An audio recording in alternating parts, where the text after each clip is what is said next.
చివరిగా పలికినటువంటి మాట గురించి ఇప్పటి వరకు 7 మాటలు మనం ధ్యానించడం జరిగింది. అయితే వ్యక్తిగతంగా మనం పరిశీలన చేసుకుందాం. మొదటిగా నేను క్షమాపణ పొందినటువంటి వ్యక్తినా కాదా అనేది పరిశీలన చేసుకుంటే, దేవుడు నన్ను క్షమించాడు అని ఎంతమంది నమ్ముతున్నాం? అక్కడ ఒక మాట గమనించాలి. ఇంకొక సమయంలో ఇతరుల ఎడల కూడా మనం ఏం చేయాలంటే క్షమాపణ అనేది మనం ఇవ్వగలగాలి వాళ్ళకి. అలా లేకపోతే ఈ గుడ్ ఫ్రైడేకి ఒక అర్థం లేదు. రెండవదిగా ఆలోచిస్తే, తను హింసించి దూషించినటువంటి ఆ రెండవ వాడు హింసించినటువంటి సమయంలో, దూషించినటువంటి సమయంలో ప్రభువు ఎలాంటి ప్రేమను ఆయన కనపరుస్తున్నారు అని అంటే, రెండవ వాడు దేవునికి భయపడి మొదటి వాడిని గద్దించాడు. తర్వాత మనం చేసిన వాటికి తగిన ఫలం పొందుచున్నాం అన్నాడు. తర్వాత చూస్తే యేసయ్య వైపు చూసి, నీవు నీ రాజ్యంతో వచ్చినప్పుడు నన్ను జ్ఞాపకం చేసుకోమన్నాడు. హల్లెలూయా. యేసు ప్రభు వారు కాస్త టైం తీసుకోలేదు. వెంటనే ప్రభు చెప్పిన మాట ఏంటంటే, నేడు నీవు నాతో కూడా పరదైసులో ఉండు. పాపికి పరలోకాన్ని ఇవ్వడం ఆయన గొప్ప ప్రేమకు సాదృశ్యం. దేవునికి స్తోత్రం కలుగును గాక. ఇప్పుడు నేను అనుకుంటున్నాను ఏంటంటే, ఆ దొంగ నేనే అని నేను ఒప్పుకుంటున్నాను.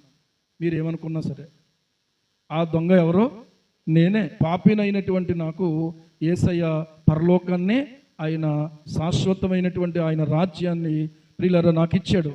ఈరోజు ఎంతమంది ఈ స్థానమును నాది అని అనుకుంటారో, నిజంగా అది గ్రహింపుతో కూడినటువంటి ఆలోచన. తర్వాత చెప్పడానికి ఇంకా చాలా మాటలు ఉన్నాయి. ఇంతవరకు ప్రియులారా మనం విన్నాం కనుక దయచేసి ఒక మాట ఆలోచన చేసుకుందాం. సమయానుకూలమైన పాటలు పాడాం, సమయానుకూలమైనటువంటి మాటలు చెప్పాం. ఇక్కడ మాటలు చెప్పేసినంతలో మన జీవితం అదే అని మాత్రం మనం చెప్పలేం. ఎందుకంటే కొన్నిసార్లు మాటలు ఒక రకంగా ఉంటాయి, పనులు ఒక రకంగా ఉంటాయి. అర్థమవుతుంది కదా? ఇప్పుడు క్షమించండి అని నేను మీకు చెప్పేయచ్చు, కానీ నేను క్షమించకపోవచ్చు. అప్పుడు ఏమవుతున్నాం మనం? మన మాట ఒక రకంగా ఉంది, మన క్రియ ఒక రకంగా ఉంది. సరే, చివరిగా మరి సిఆర్రెడ్డి చెప్పినట్టుగా, తండ్రి నీ చేతికి నా ఆత్మను అప్పగించుకొనుచున్నాను అనేటువంటి మాట నా మట్టుకు నేను ప్రియులారా ఈ అప్పగించుకోవడం అనేటువంటి దగ్గర ఇంకా ఎక్కడ అప్పగించుకోలేదో ప్రభువా, ఈరోజు మళ్ళీ నేను ఈ విషయంలో మాత్రం నేను అభ్యంతర పడకుండా అప్పగించుకుంటాను అన్న వాళ్ళు దేవునికి స్తోత్రం చెప్పండి. అభ్యంతర పడం కదా అన్నాను, పడరు కదా అనలేదు. అందుకే నేను ఓకే. ఎక్కడైనా అభ్యంతరం ఉంటే ఇప్పుడు మనం దాని విషయంలో కూడా దేవుని ఎదుట జవాబు మనము ప్రియులారా ఇవ్వవలసినటువంటి వాళ్ళమై ఉన్నాం. సరే, యేసు ప్రభు వారు ఈ మాట చెప్పి ఆ తర్వాత ఆయన ఏం చేశారు అని అంటే ప్రాణము విడిచిపెట్టేశారు. ఏం చేశారు? 46వ వచనం చివరి భాగం చూస్తే, ఆయన ఇలాగ చెప్పి ప్రాణము విడిచాను. శతాధిపతి జరిగినది చూచి ఈ మనుష్యుడు నిజముగా నీతిమంతుడైండునని చెప్పి దేవుని మహిమపరచాను. ఎప్పుడైనా సరే ఫలితం ఎప్పుడు ఏమి రావాలంటే దేవుడు మహిమపరచబడాలి. ఎవరు మహిమపరచబడాలి? 1 కొరింథీ పత్రిక 6వ అధ్యాయము 19వ వచనం 20వ వచనం చూస్తే, విలువ పెట్టి మీరు కొనబడ్డారు కనుక మీ దేహముతో ఏం చేయండి? దేవుణ్ణి మహిమపరచండి. ఈ శతాధిపతి ఇప్పటి వరకు కూడా ఆయన గురించి ప్రియులారా ఆయన అపరాధి అయి ఉంటాడు అనుకున్నాడు. ఆయనకు ఎందుకు ఇలా జరుగుతుంది అనేటువంటి విషయాన్ని అతడు సరిగా అర్థం చేసుకోలేదు. కానీ ఇక్కడ యేసు ప్రభువారు ఈ కేక వేసే సమయానికి ఆయన ప్రాణం విడిచిపెట్టినప్పుడు మాత్రం అప్పుడైతే ఈ శతాధిపతి అంటా ఉన్నాడు, ఈ మనుష్యుడు నిజముగా నీతిమంతుడయ్యుండునని చెప్పి దేవుని మహింపరుస్తూ ఉన్నాడు. ఈరోజు శతాధిపతి ఒప్పుకున్నాడు, పిలాతు ఒప్పుకున్నాడు ఆయన నీతిమంతుడని, హేరోదు ఒప్పుకున్నాడు ఆయన నీతిమంతుడని. ఈ రోజున నీతిమంతుడని యేసయ్యను ఒప్పుకున్నటువంటి ప్రతి ఒక్కరికి కూడా నిత్య జీవం దొరుకుతుంది. హల్లెలూయా.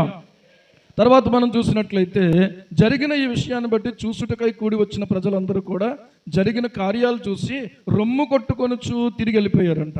ఎందుకు వాళ్ళు అలా చేశారు అని అంటే, ఆయన వర్ణించే వరకు చూశారు, చివరికి ఆయన ప్రాణం విడిచిపెట్టేశాడు. ఇక చూసావా, ఇక ఆయన లైఫ్ అయిపోయింది అనుకున్నట్టుగా గుండెలు బాదుకుంటూ వెళ్ళిపోతున్నారు. ఆయనకు నెలవైన వారందరూ గలిలయ నుండి ఆయన వెంబడించిన స్త్రీలను దూరముగా నిలుచుండి వీటిని చూచుచూ ఉన్నారు. అయితే ఇక్కడ ప్రియులారా మరొక వ్యక్తి కనబడుతూ ఉన్నాడు. ఇప్పటి వరకు చాలా మంది వ్యక్తుల గురించి మనం విన్నాం. ఇక్కడ మరొక వ్యక్తి కనబడుతున్నాడు. ఇప్పుడు యేసు ప్రభు వారి యొక్క శరీరాన్ని, ఆయన పార్థివ దేహాన్ని దించి ఏం చేయాలి అంటే సమాధి చేయాలి.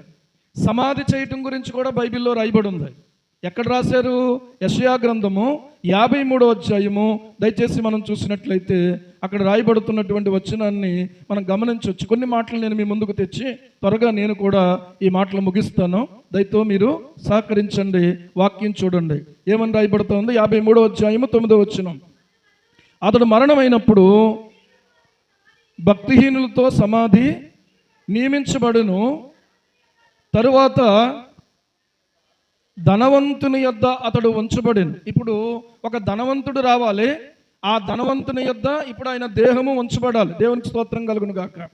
ఇక్కడ నేను చెప్పే విషయం ఏంటంటే, యేసు ప్రభు వారిది ఏది సొంతది లేదు. ఏది సొంతది లేదు. సొంతది ఏదైనా ఉందా? ధోని ఎక్కాడు ఆయన. జనసమూహం వచ్చినప్పుడు ఆ ధోని ఎవరిదే? సీమోనుది. అర్థమవుతుందా? 5 రొట్టెలు 2 చిన్న చేపలు పంచిపెట్టారు. అవి ఎక్కడయ్యే? ఒక బాలుని దగ్గర. అర్థమవుతుందా? ఇలా చూస్తే యేసు ప్రభు వారు మట్టల ఆదివారం గురించి చెప్పుకున్నాం గత ఆదివారం మనం. ఆ మట్టల ఆదివారం రోజు ఆయన ఒక గాడిద పిల్లనెక్కి యెరూషలేముకి వచ్చాడు. ఆ గాడిద ఆయనది కాదు. ఆ గాడిదకు ఒక యజమాని ఉన్నాడు. ఆ గాడిద పిల్లను ఆయన మేపుతున్నాడు, కట్టి ఉంచాడు. ఆ గాడిద పిల్ల కూడా అతనిది, యేసు ప్రభువుది కాదు. కానీ ఆ సమయానికి ప్రియులారా ప్రవచన వాక్యాన్ని నెరవేర్చడం కోసం, జకరియా 9:9 నెరవేర్చడం కోసం ఒక గాడిద అవసరమైంది. ఆ గాడిద కూడా అక్కడ సమకూర్చబడింది. దేవునికి స్తోత్రం కలుగును గాక. తర్వాత మనం చూసినట్లయితే ఇప్పుడు సమాధి కావాలి. ఆయన దేహం సమాధిలో ఉంచబడాలి. అక్కడ ఇక్కడ కాదు. ఎక్కడ ఉంచబడాలంటే ధనవంతుని యొద్ద ఉంచబడాలి. ఏ ధనవంతుడు ముందుకు వస్తాడు? అక్కడ ఉన్నటువంటి వాళ్ళు చాలా మంది ఉన్నారు. కానీ ప్రియులారా అక్కడ ఒక వ్యక్తి ముందుకు వచ్చాడు. ఈ రోజున ఆలోచన చేస్తే అతని పేరేంటంటే అరిమతయ్య అను యూదుల పట్టణపు సభ్యుడైనటువంటి యోసేపు అనబడిన ఒకడు ఉన్నాడట. చప్పట్లు కొట్టి దేవుని స్తుతిద్దాం.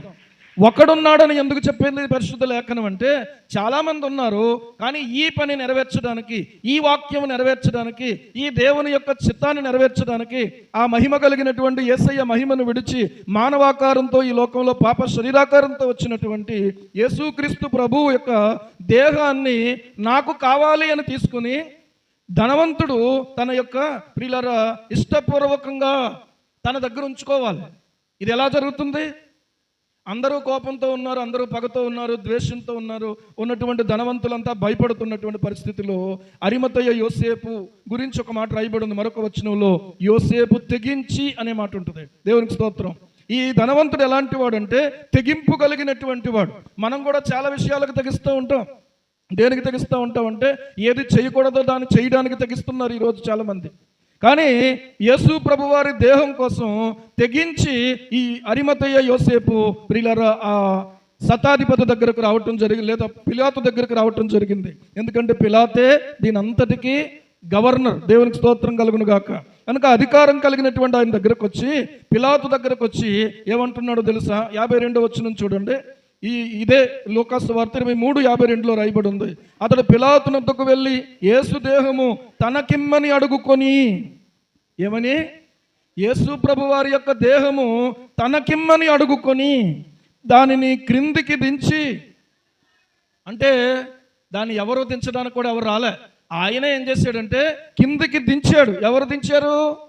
ఆ అరిమతయ్య యోసేపు అనేటువంటి ధనవంతుడు. ప్రియులారా దేవునికి మహిమ కలుగునుగా. కిందికి దించి తనే ఆ సమయానికి తెచ్చుకున్నటువంటి ఒక కొత్త సన్నపు నారబట్టతో ఆ యొక్క దేహాన్ని చుట్టి తర్వాత తొలిచినటువంటి రాతి సమాధిలో ఉంచాడు. దేవునికి స్తోత్రం కలుగును గాక.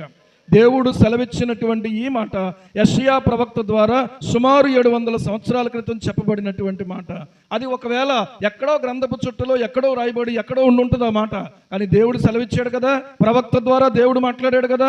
ఆ మాట దేవుడు నెరవేర్చడం ఎంత అద్భుతంగా దేవుడు నెరవేరుస్తున్నాడు చూడండి. ఎవరు జ్ఞాపకం చేయలేదు. అదేంటి? ఆయన దేహాన్ని అక్కడ ఉంచకూడదు కదా, ధనవంతుని యొద్ద కదా ఉంచాలి. నో, ఎవరికి జ్ఞాపకం లేకపోయినా దేవుడు ఒక వ్యక్తికి జ్ఞాపకం చేశాడు. ఆ దేహాన్ని నేను ఏమాత్రం కూడా వదులుకోకూడదు. ఆ దేహము నాది. ఈ రోజున కూడా యేసు ప్రభు దేహం అనేటువంటిది సంఘము అని చెప్పబడతా ఉంది. సంఘాన్ని గురించి ప్రియులారా యేసయ్య తాను అప్పగించుకున్నాడని రాయబడతా ఉంది. కానీ ఆ దేహాన్ని నాకు కావాలని అడిగి ఆ దేహాన్ని తీసుకుంటున్నాడు ఒక ధనవంతుడు.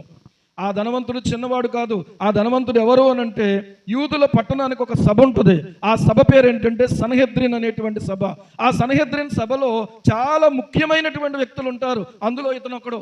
ఇంతకీ యేసు ప్రభు వారిని సిలువ వేద్దామా, యేసు ప్రభువును చంపుదామని నిర్ణయించింది కూడా ఈ సభే. అయితే ఇక్కడ గమనించాలి, ఇతడు ప్రియులారా ఆ కార్యాన్ని గురించి వాళ్ళు యోచించినప్పుడు, నిర్ణయించినప్పుడు వాళ్ళ ఆలోచనతో ఇతడు సమ్మతించిన వాడు కాదట. ఆ పై వచనంలో 51వ వచనం చూడండి. అతడు సజ్జనుడును నీతిమంతుడునయ్యుండి వారి ఆలోచనకును వారు చేసిన పనికిని సమ్మతింపక ఏం చేయలేదట, సమ్మతించలేదు. ఎందుకంటే ఆ పాపము నా మీద ఉండకూడదని చెప్పి, ఎందుకంటే ఇలాంటి ఒక చెడ్డ కార్యములో లేకపోతే ఒక నా దోష కార్యములో నా చెయ్యి ఉండకూడదు అనుకున్నాడు. ఇలాంటి వ్యక్తిని బట్టి దేవునికి స్తోత్రం కలుగును గాక. అరిమతయ్య యోసేపు ప్రియులారా అందుకు సమ్మతించలేదు, కానీ ఇక్కడ మాత్రం సమ్మతించాడు. ఎందుకో తెలుసా? ఇది దేవుని వాక్యం కాబట్టి వాక్యంతో సమ్మతించాడు. దేవుని యొక్క చిత్తం నెరవేర్చడానికి నిలబడ్డాడు. నిలబడినటువంటి వ్యక్తి ఆయన దేహాన్ని అడిగి తీసుకున్నాడు. అడిగి తీసుకుని రాతి సమాధిలో ఉంచాడు. ఈ రాతి సమాధి ఎక్కడి నుంచి ఎవరి కోసం తొలిపించుకున్నాడో తెలుసా మీకు? దయచేసి మత్తయి సువార్త 27వ అధ్యాయము దయచేసి మీరు చూడండి. 59వ వచనం. యోసేపు ఆ దేహమును తీసుకుని శుభ్రమైన నారబట్టతో చుట్టి తాను రాతిలో తొలిపించుకొనిన క్రొత్త సమాధిలో దానిని ఉంచి సమాధి ద్వారమునకు పెద్ద రాయి పొర్లించి వెళ్ళిపోయాను. ఇక్కడ మీరు గమనించండి. ఇప్పుడు సమాధి చేయడం అంటే పైన ఆ క్లోజ్ చేస్తాం కదా, కానీ ఆ సమాధి ఎవరి కోసం తొలిపించుకున్నాడటంటే తన కోసమట. అంత ధనవంతుడు ఆయన. హల్లెలూయా. కానీ ఇప్పుడు ఆ సమాధిలో, కొత్త సమాధిలో ఎవరిని పెడుతున్నాడు? ఎవరి దేహాన్ని పెడుతున్నాడు? నీ కొరకు, నా కొరకు, సర్వ మానవాళి కొరకు, లోక పాపాలు మోసుకొని పోయే దేవుని గొర్రెపిల్లగా మన కొరకు ఆయన బలి అయి రక్తం గార్చి మరణించినటువంటి ఆయన దేహాన్ని ఆ యొక్క సమాధిలో ఉంచుతున్నాడు. ప్రియులారా, ఈరోజు గమనించండి, దేనికి మనం తగ్గించాలంటే వాక్యము నెరవేర్చడానికి తగ్గించాలి. ప్రతి విధమైన అపవిత్రతకు తెగించకూడదు. ప్రతి విధమైనటువంటి చెడు పనికి మనము తెగించకూడదు. ప్రతి విధమైనటువంటి ప్రియులారా లోక సంబంధమైనటువంటి విషయాలకు మనం తెగించకూడదు. కేవలం దేవుని యొక్క వాక్యానికి మనం తెగించేవారిగా ఉండాలి. ఈరోజు గమనించండి, వాక్యాన్ని నెరవేర్చుట కొరకు ఇక్కడ అరిమతయ్య యోసేపు నిలబడ్డాడు. ఇంతకీ ఎవరండి ఈయన? సజ్జనుడు, నీతిమంతుడు. ఏమండి, సన్హెద్రిన్ సభలోనే ఉన్నాడు, కానీ ఆ సభలో ఉన్న వారి యొక్క ఆలోచనతో మాత్రం ఇతరు సమ్మతించలేదు. ఈ సభలో ఉన్నటువంటి వారు ఎవరికి రాని ఆలోచన తనకు వచ్చింది. ఏంటో తెలుసా? ఆయన ప్రాణం పెట్టిన తర్వాత ఆయన దేహాన్ని నా సమాధిలో నేను ఉంచుకుంటాను. దేవునికి మహిమ కలుగును గాక. ఈరోజు ఆలోచన చెయ్యండి ప్రియులారా, మనము దేవుడు మనకిచ్చినటువంటి ధనముతో దేవుని కొరకు మన జీవితాన్ని మనం వెచ్చించేవారిగా ఉండాలి. గమనించండి. సరే, సన్నపు నారబట్టతో చుట్టాడు, తొలిచిన రాతి సమాధిలో ఉంచాడు, అందులో ఎవడునూ అంతకు మునుపెప్పుడును ఉంచబడలేదు అని లూకాసు వార్తలో 23వ అధ్యాయము 53వ వచనంలో చూస్తున్నాం. ఆ దినము సిద్ధపరచు దినము విశ్రాంతి దినారంభము కావచ్చును. అంటే అర్థం ఏంటంటే శుక్రవారము సాయంకాలం అయిపోయిందనమాట. విశ్రాంతి దినారంభము కావచ్చును.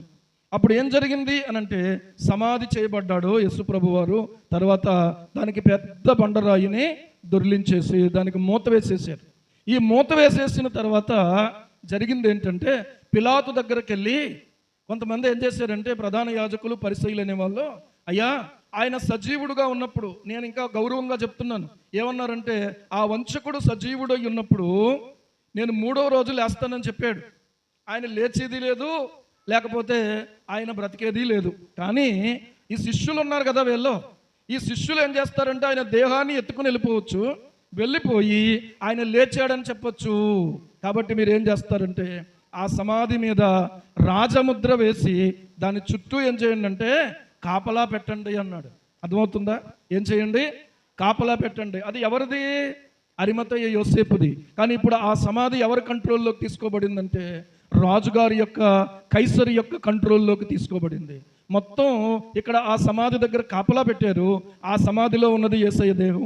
మనం మరలా తిరిగి ఆదివారం దినం ఆయన పునరుద్ధానాన్ని జ్ఞాపకం చేసుకుంటాం కనుక ఇక్కడతో ఆపుతున్నాను. ప్రతి ఒక్క నీతిమంతుడికి ఏముందో తెలుసా? పునరుద్ధానం ఉంది. దేవునికి స్తోత్రం కలుగును గాక. యేసుక్రీస్తునందు విశ్వాసం ఉంచిన ప్రతి వ్యక్తి కూడా ఏమవుతాడంటే చనిపోయినా కూడా మళ్ళీ బ్రతుకుతాడు. ఈ రోజు నేను చెప్పబోయేటువంటి మాట ఏంటంటే వాక్యము నెరవేర్చడానికి అరిమతయ్య యోసేపు నిలబడ్డాడు.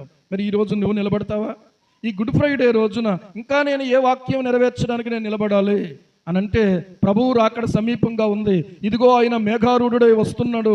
ఈ రోజున మనం నిలబడాల్సింది ఆయన కోసం. ఈ రోజున మనం విన్నాం కదా, పరిస్థితులు ప్రతికూలం అవుతూ ఉన్నాయి, కానీ ప్రభువు కోసం నిలబడేటువంటి వారు ఎవరో కూడా ఇప్పుడే ప్రియులారా తెలియపరచబడబోతుంది. దేవునికి స్తోత్రం, హల్లెలూయా. ఈ రోజున్న సౌకర్యాలను బట్టి మనం ప్రభువు గొప్పవాడు, చాలా చల్లగా చూస్తున్నాడు అని అనుకోవద్దు. మనం ఈ సౌకర్యాలు ఉన్నా లేకపోయినా కూడా మనం ఏం చేయాలో తెలుసా? ఆయనను ప్రకటించాలి. దేవునికి స్తోత్రం కలుగును గాక, హల్లెలూయా. నాకు తెలుసండి, ఫ్యాన్ లేకుండా వాక్యం చెప్పినటువంటి చెమటలు కారుస్తూ వాక్యం చెప్పినటువంటి అలవాటు నాకుంది. ఇంకా కొంతమంది ఈ యొక్క సమయంలో ప్రియులారా గమనించినట్లు ఇప్పుడు మనకు చాలా సౌకర్యాలు వచ్చేసినాయి. ఏసీ అనేది తెలీదు, అర్థమవుతుందా? ఫ్యాన్లు ఎక్కడున్నాయి? సంతలో విసినకర్రలు కొనుక్కొని తెచ్చుకోవడం, ఆ విసినకర్రలతో విసురుకోవడం, అర్థమవుతుందా? ప్రభువుని ఎరిగినటువంటి కొత్తలో ప్రియులారా చల్ల గాలేసే, మా యొక్క వసారాల్లో చల్ల గాలేసేటువంటి చోట మోకరించి, కరెంటు సరిగా ఉండేది కాదు అప్పుడు, మోకరించి ప్రార్థన చేసుకుంటూ ఉంటే చెమట్లు కారిపోయి కారిపోయి కారిపోయి ముద్దయిపోయేవాడిని. అయినా కూడా అలాగే ప్రార్థనలో ఉండడానికి ప్రభు సహాయం చేశాడు. దేవునికి స్తోత్రం, అర్థమవుతుందా? శ్రమనందు ఇండుట మనకు మేలే తప్ప ఎప్పుడు కూడా అది మాత్రం మనకు నష్టం కలిగించదు. దేవునికి స్తోత్రం కలుగును గాక. చూడండి, ఇప్పుడు బళ్ళు ఎక్కిన తర్వాత, కార్లు ఎక్కిన తర్వాత ఏమంటున్నారంటే మళ్ళీ మీరు సైక్లింగ్ చేయండి అంటున్నారు, లేకపోతే మళ్ళీ మీరు ఏం చేయండి, వాకింగ్ చేయండి అంటున్నారు. అంటే ఇప్పుడు మనం మొదటికే వెళ్తున్నాం, మళ్ళీ ఇప్పుడు ఏం చేయండి అంటే షుగర్ వచ్చినటువంటి వాళ్ళు ఆ సోడంబలు తాగండి అంటున్నారు. దేవునికి స్తోత్రం, అర్థమవుతుందా? కాబట్టి ప్రియులారా, ఈ రోజు మనం ఏ స్థితి అయితే కలిగి ఉన్నామో దానిని బట్టి దేవుడు చల్లగా చూస్తున్నాడని మరింత ఎక్కువ ఆర్భాటంగా, ఎక్కువ ఆనందంగా, ఎక్కువగా స్తుతించడం కాదు. దీనిని బట్టి ఆనందం కాదు, ప్రభువుని బట్టే మనం ఆనందించేవారిగా మనం ఉండాలి. హల్లెలూయా, హల్లెలూయా. ఈ రోజున మనం ఆనందించేది ప్రభువును బట్టి అయి ఉండాలి. ఈ గుడ్ ఫ్రైడే రోజు శుభ శుక్రవార శుభాలు మనందరికీ కలుగునుగాక. ప్రార్థన చేసుకుందాం. ఈ సమయంలో వాక్యం నెరవేర్చడానికి నిలబడినటువంటి అరిమతయ్య యోసేపు వలె ఈ సమయంలో మనం నిలబడడానికి తీర్మానం చేసుకుందాం. మనల్ని మనం దేవుని కృపకు అప్పగించుకుందాం, మనల్ని మనం దేవుని చిత్తానికి అప్పగించుకుందాం, మన కుటుంబాన్ని దేవుని చిత్తానికి అప్పగించుకుందాం, మన పరిస్థితులను దేవుని చిత్తానికి అప్పగించుకుందాం.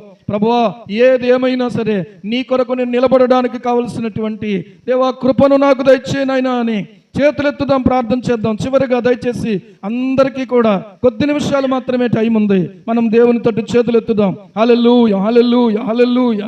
వాక్యం నెరవేర్చడం కానీ, వాక్యాన్ని తెలుసుకోవడానికి, వాక్యాన్ని ఇంకా ప్రియులారా మన జీవితాలకు అన్వయించుకోవడానికి ప్రభువా, మొదటి మాటగా నా జీవితంలో క్షమాపణ అనుభవం, రెండవ మాటగా నా జీవితంలో ప్రేమ, మూడవ మాటగా నా జీవితంలో ఒక బాధ్యత కలిగినటువంటి వ్యక్తిగా నేను జీవించాలి, నాలుగవ మాటగా ఎడబాటు కలిగినప్పటికీ కూడా నా దేవా నన్ను ఎందుకు చెయ్యి విడిచితివి అని చెప్పి మీరు ప్రశ్నించినట్టుగా ఎడబాసినా కూడా దేవుడుగానే తండ్రిని మీరు ప్రభువా స్వీకరించి మాట్లాడారు, కానీ ఆయన మీద ఏమాత్రం ఆయాసపడలేదయ్యా. నీకు స్తోత్రం చెల్లిస్తూ ఉన్నాను తండ్రి, నీకు వందనాలు వందనాలు వందనాలు ప్రభువా. ఇదిగో అయ్యా, నాలుగవ మాటగా ఎడబాటును మా తండ్రి చూపించారు. నిజమే, కొన్నిసార్లు మా జీవితాల్లో కూడా ఎడబాటు అనేది కలిగినప్పటికీ కూడా మేము నీ కోసం నిలబడే శక్తిని మాకు అనుగ్రహించండి. స్తోత్రము తండ్రి, స్తోత్రము నాయనా, నీకు వందనాలు. హల్లెలూయా, హల్లెలూయా, హల్లెలూయా. ప్రభువానికి వందనాలు. ఈ సమయంలో ప్రభువా, మీరు కలిగి ఉన్న దప్పిక మేము కలిగి ఉండడానికి మాకు సహాయం చేయండి ప్రభువా. ఆత్మల కొరకైనటువంటి దాహం, ఆత్మీయ విషయాల కొరకైనటువంటి దాహం మాలో సమృద్ధిగా దయచేయండి తండ్రి. నీకు స్తోత్రాలు స్తోత్రాలు ప్రభువా. అయ్యా, ఆరవ మాటగా తండ్రి, మా జీవితాలలో సమాప్తమైనట్టుగా ప్రభువా మేము చేయవలసింది, నీవు మాకు అప్పగించిందంతా మేము సమాప్తం చేయటానికి మీరు మమ్మల్ని బలపరచండి నాయన. ఏడవ మాటగా నాయన తండ్రి, నీ చేతికి నా ఆత్మను అప్పగించుకొనుచున్నాను అని చెప్పినటువంటి ఆ మాట మేము కూడా చివరిలో చెప్పగలగడానికి, సంతోషంతో అప్పగించుకోగలిగే ఆత్మీయ అనుభవంలోనికి మమ్మల్ని నడిపించండి ప్రభువా. స్టెఫన్ అలాగ అప్పగించుకోగలిగాడు కదా నాయన, అలాంటి ఆత్మ నింపుదల మాకు దయచేయండి, అలాంటి ఆత్మ నడిపింపు మీరు మాకు దయచేయండి. ప్రతికూల పరిస్థితులు ఎదురవుతూ ఉన్నాయి, మనుషులందరూ ఒకటవుతున్నారు నీ చిత్తానికి విరోధంగా నిలబడడానికి, నీ కొరకు నిలబడడానికి ప్రభువా, నీ పక్షముగా నీ వాక్యము నెరవేర్చడానికి నిలబడే గుంపులోనైనా ఎలాగైతే అరిమతయ్య యోసేపు ఎలాగైతే వచ్చాడో మేమును అలాంటి ఒక వారిగా మేము ఉండడానికి నీ కృపను మాకు అనుగ్రహించండి. నీ వాక్యము నెరవేర్చడానికి నీ కృపను అనుగ్రహించండి. ఒకవేళ ఆకలి అయినా, ఒకవేళ ప్రియులారా, ఒకవేళ శ్రమైనా, ఒకవేళ నిద్రలేమైనా, లేకపోతే ఒకవేళ ప్రభువా హింస అయినా, లేకపోతే ఒకవేళ అవమానమైన మహిమా స్వరూపి అయినటువంటి ఆత్మ మీ మీద నిలుచుచున్నాడు. మీరు క్రీస్తు నామము నిమిత్తము నిందపాలైనప్పుడు మీరు ధన్యులు అని చెప్పిన మాటను బట్టి నీకు స్తోత్రాలు వందనాలు చెల్లిస్తున్నాము స్వామి. ఇంతవరకు మేము విన్నటువంటి ప్రతి మాటను బట్టి నీకు స్తోత్రాలు. నిజమేనయ్యా, మమ్మల్ని ఎంతగానో నువ్వు ప్రేమించావు నాయన. పాపినైనటువంటి నాకు నిశ్చయముగా ప్రభువా పరలోక రాజ్యాన్ని ఇవ్వడానికినైనా మీరు అంగీకరించారు. నీకు మనసారా స్తుతి చెల్లిస్తున్నాను తండ్రి. నీకు వందనాలు వందనాలు వందనాలు వందనాలు నాయనా. హల్లెలూయా హల్లెలూయా హల్లెలూయా. ఆయనకు మళ్ళీ మనం అప్పగించుకుందాం ఈ సమయంలో. ఇదిగో దేవా నా జీవితం ఆపాదమస్తకం నీకంకితం. ఇదిగో దేవా నా జీవితం ఆపాదమస్తకం నీకంకితం. చరణం నీ శరణం చరణం నీ శరణం చరణం నీ శరణం శరణం నీ శరణం. ఇదిగో దేవా నా జీవితం ఆపాదమస్తకం నీకంకితం. విస్తార పంట పొలము నుండి కష్టించి పని చేయనేర్పు. నీటితో విత్తు మనసు కలకాలం మరి నాకు నసగు.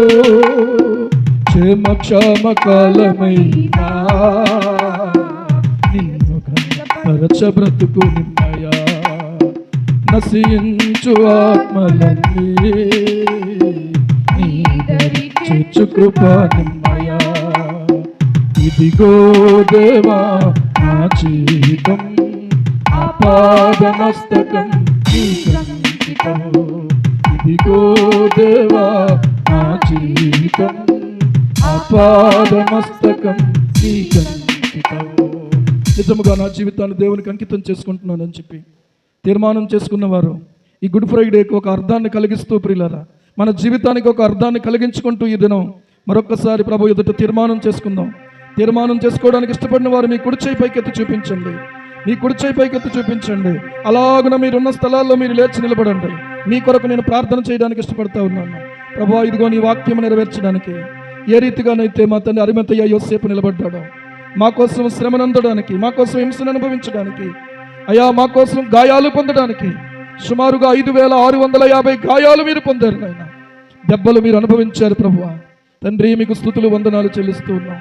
అయ్యా భయంకరమైనటువంటి ఎండలో ప్రభువా అయినా అయ్యా చేతుల్లో మేకుల చేత పాదములో శీల చేత సిలువకు కొట్టబడిన వాడవై మా కోసము మా తండ్రి సిలువ మీద ఎలాడిన యేసయ్యా. నా కోసమేనయ్యా నా కోసమేనయ్యా అని చెప్పుదాం అందరం.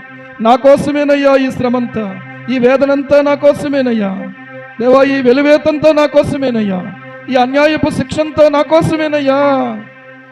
నీకు మనసారా స్తోత్రం చెల్లిస్తున్నాం తండ్రి. నీ కొరకు నిలబడడానికి ప్రభువా ఇదిగో మేమున్నామని చెప్పి నిలబడినటువంటి ఈ బిడ్డలందరినీ మీరు జ్ఞాపకం చేసుకునండి. నీ కృప అభిషేకం బిడ్డలకు ఇవ్వండి. కృపతో నింపండి అయినా, నీ ఆత్మతో నింపండి, విశ్వాసముతో నింపండి, పరిశుద్ధాత్మతో నింపండి దేవా. మంచి పేరు కలిగి మా తండ్రి మంచి సాక్ష్య జీవితం కలిగి మా జీవితాలను మా ప్రభువా ఈ లోకమును ముగించటం విషయంలో మీరు మాకు సహాయం చేయండి. మీరు మాకు చూపిన మాదిరి చొప్పున మా తండ్రి మాకు అప్పగించిన సమస్తాన్ని మేము సమాప్తం చేయడానికి తండ్రి నీ చేతికి నా ఆత్మను అప్పగించుకొనొచ్చునని మీరెలా చెప్పారో మేము కూడా అలాగే సంపూర్ణమైన విధేయతతో చెప్పుకోవడానికి అప్పగించుకోవడానికి సహాయపడమని నిలబడిన బిడ్డలందరినీ ఈరోజు ప్రభువా ప్రారంభ ప్రార్థన మొదలుకొని దేవా ఇదిగో ప్రభువా ఒక్కొక్క మాట ఒక్కొక్క బిడ్డ మా తండ్రి దేవా పాటలు పాడినటువంటి బిడ్డలను బట్టి, ప్రార్థనలు చేసిన బిడ్డలను బట్టి, మాటలు వివరించిన వారిని బట్టి నీకు స్తుతులు చెల్లిస్తూ ఉన్నాం. ఈ సమయమందు ప్రభువా నన్నును నా కుటుంబాన్ని కూడా మీరు బలపరచండి అయ్యా తండ్రి. ఎలాంటి పరిస్థితులు మా ప్రభువా ఎదుర్కోవాల్సి వచ్చినా కూడా నీ కొరకు నిలబడే శక్తిని నాకు మాకందరికీ అనుగ్రహించండి. నీ ఆత్మతో నింపండి స్వామి. ఆత్మవశులుగా మమ్మల్ని చేసుకోండి ప్రభువా. నీ వాక్యము నెరవేర్చే దగ్గర ఆకలైనా దప్పికైనా దేవా ఎలాంటి శ్రమైనా హింసైనా వస్త్రహీనతైన ఉపద్రవమైనా కూడా క్రీస్తు ప్రేమ నుండి మమ్మల్ని ఏది ఎడబాపలేకుండా మమ్మల్ని మీతో ప్రభువా స్థిరపరిచి బలపరిచి నడిపించండి. హత్తుకొని వారిగా మిమ్మల్ని మేము ఎప్పుడు కూడా ప్రభువా అంటి వెంబడించి వారిగా ఉండే కృపను మాకందరికీ దయచేయమని ఈ దినం మా ప్రభువా బాప్తిస్మ ద్వారా సంఘములోకి చేర్చబడిన 4 బిడ్డలను కూడా నీ మెండైనటువంటి కృపతో నింపి వారిని బలపరిచి అయినా రానున్న దినాలలో నీకు దగ్గరగా ప్రభువా నీకు ఇష్టలుగా మా తండ్రి నీతో స్నేహం చేసేవారిగా బిడ్డలను దీవించి నడిపించమని ప్రార్థన చేస్తున్నాం. సమస్త ఘనత మీకే చెల్లిస్తున్నాం. అందరికీ నీ ప్రభువా దేవా ఇదిగో మా తండ్రి చక్కని మా ప్రభువా పానీయాన్ని మా తండ్రి ఇదిగో మా ప్రభువా ఆహారాన్ని సిద్ధపరిచినటువంటి సహోదరి రామలక్ష్మిని మా ప్రభువా మీరు దీవించమని, కుటుంబాన్ని దీవించమని, ఆయన బలపరచమని ప్రార్థన చేస్తున్నాం తండ్రి. దేవా ఇదిగో దినాలు గడిచిపోతున్నాయి దేవా, ఈ దినము దాటి మేము మరలా తిరిగి ప్రభువా రేపు ఎల్లుండి మరలా తిరిగి పునరుద్ధాన ఆరాధనకు మా ప్రభువా మమ్మల్ని అందరినీ సిద్ధపరచండి. ఎక్కడైనా ఒకవేళ మమ్మల్ని మేము ఎక్కడైనా కనపరుచుకుని ఉంటే క్షమించండి నాయన.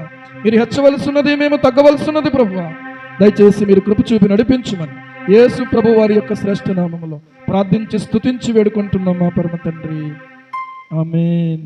మన ప్రభు అయిన యేసుక్రీస్తు వారి కృప, పరమ తండ్రి అయిన దేవుని ప్రేమ, పరిశుద్ధాత్మని సహవాసము ఇప్పుడును ఎల్లప్పుడూ సదాకాలము మనందరికీ తోడయ్యుండి ఆయన వాక్యము నెరవేర్చడానికి బలపరిచి స్థిరపరిచి నడిపించును గాక. ఆమేన్, ఆమేన్, ఆమేన్. అందరికీ వందనాలు.